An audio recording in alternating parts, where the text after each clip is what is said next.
Assalamualaikum warahmatullahi wabarakatuh.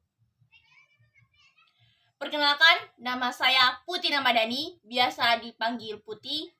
Saya berasal dari program studi Pendidikan Fisika, jurusan Fisika, Fakultas Matematika dan Ilmu Pengetahuan Alam.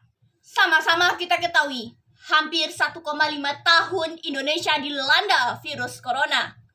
Tentu, ini akan memberikan pengaruh yang luar biasa terhadap tumbuh kembangnya Indonesia ke depan. Memberikan pengaruh yang luar biasa dari berbagai sektor. Ekonomi, politik, sosial, dan tak kalah pentingnya adalah sektor pendidikan.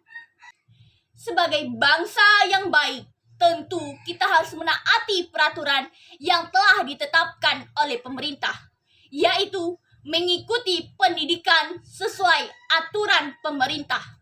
Sebelum itu, kita harus mengetahui terlebih dahulu apa itu pendidikan. Pendidikan adalah suatu proses belajar untuk meningkatkan ilmu pengetahuan dan keterampilan. Bukan hanya sekedar transfer ilmu, tapi juga meningkatkan pola pikir yang cerdas. Bapak Pendidikan Indonesia, Ki Hajar Dewantara, berpendapat bahwa pendidikan adalah proses memerdekakan manusia. Selamat raga, bahagia jiwa. Dengan adanya COVID-19 ini, membuat pendidikan Indonesia terbatas, yaitu mematuhi protokol kesehatan dan social distancing. Yang mulanya 100% di sekolah, menjadi 100% di rumah atau blended learning. Dari awalnya tatap muka menjadi tatap layar, yang awalnya offline menjadi online.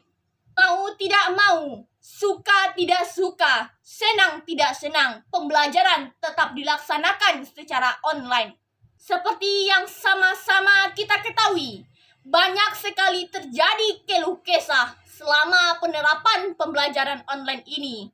Tak hanya berasal dari siswa atau mahasiswa, namun juga berasal dari guru selaku tenaga pendidik dan para orang tua, siswa atau mahasiswa.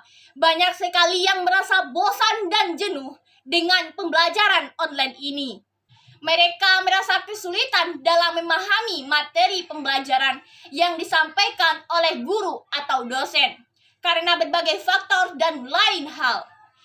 Banyak dan sebagian besar guru atau pendidik hanya memberikan slide materi kepada siswa. Selebihnya, siswa sendiri diminta untuk memahami pembelajaran itu dengan baik dan cerdas. Perlu ditekankan di sini, tidak semua kita, tidak semua siswa bisa memahami materi itu dengan baik dan cerdas, hanya sekedar pemberian silabus atau materi. Selanjutnya, adanya pemberian tugas yang luar biasa kepada siswa. Di serba online sekarang ini, banyak para guru, tenaga pendidik memberikan tugas kepada siswanya.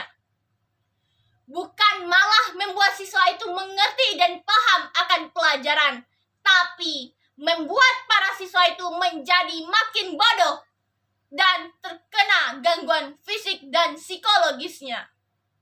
Karena mereka sudahlah tidak mengerti akan pelajaran, diberi pula tugas yang begitu banyak.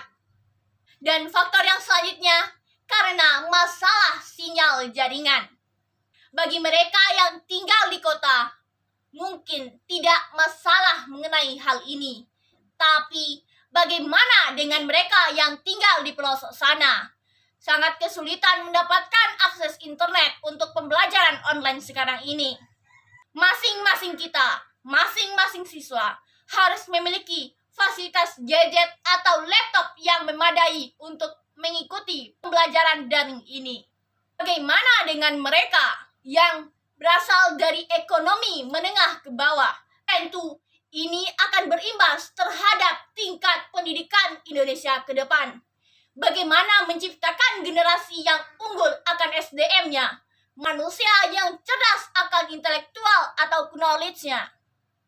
Jika pendidikannya saja seperti ini, bagaimana generasi ini ke depan? Para orang tua juga harus bisa mengajarkan materi pembelajaran untuk anaknya. Apalagi anaknya yang berada di bangku sekolah dasar. Mungkin bagi orang tua yang memiliki SDM yang bagus serta berkualitas, bisa mengajarkan anaknya. Namun, bagaimana dengan orang tua yang hanya berpendidikan rendah, tamat SD, atau bahkan tidak sekolah sama sekali? Bagaimana dengan nasib pendidikan anak-anaknya ke depan? Lantas, bagaimana dengan orang tua yang harus tetap mencari nafkah untuk kebutuhan anak-anaknya?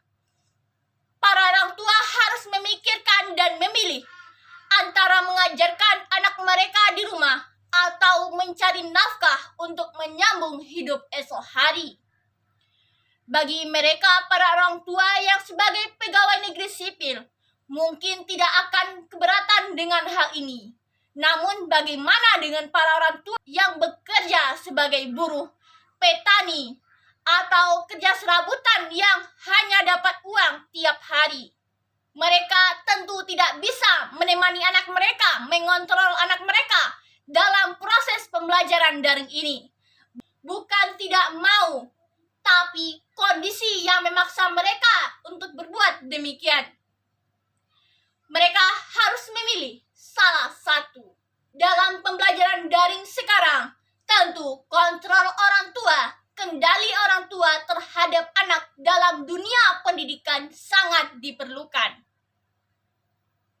Kalau tidak, ataupun kurang dalam pengendalian ini, tentu akan berimbas terhadap pertumbuhan pendidikan anaknya ke depan. Selain itu, para guru dan tenaga pendidik diminta cerdas dan cermat dalam pengambilan metode pembelajaran atau strategi pembelajaran yang akan diterapkan, yang akan diberikan kepada siswanya. Bagaimana siswa ini mengerti, bagaimana siswa ini memahami pembelajaran dengan baik. Dapat kita lihat, dapat kita simpulkan, peran dan tujuan pendidikan yang sebenarnya tidak terlaksana atau belum terlaksana dengan baik di Indonesia. Seperti yang sudah saya jelaskan sebelumnya, Bapak Pendidikan Indonesia berpendapat bahwa pendidikan itu bertujuan untuk memerdekakan manusia. Bagaimana memerdekakan manusia jika penerapan pendidikan Indonesia saja seperti ini? Bukan malah memerdekakan manusia, tapi membuat manusia semakin bodoh dan bodoh. Sama-sama dan seperti kita ketahui, sejak COVID-19 melanda Indonesia, tingkat putus sekolah Indonesia meningkat 10 kali lipat dari sebelumnya. Tentu ini adalah menjadi tugas dan PR bagi kita semua. Bagaimana nantinya kita akan menciptakan generasi SDM yang unggul dan berkualitas jikalau pendidikan generasi sekarang saja seperti ini? Ini adalah tugas bagi kita semua, terutama tugas pemerintah. Bagaimana pemerintah mengatasi masalah pendidikan Indonesia? Tak hanya memperhatikan masalah ekonomi, namun masalah pendidikan tetap nomor 1. Dan terima kasih. Assalamualaikum warahmatullahi wabarakatuh.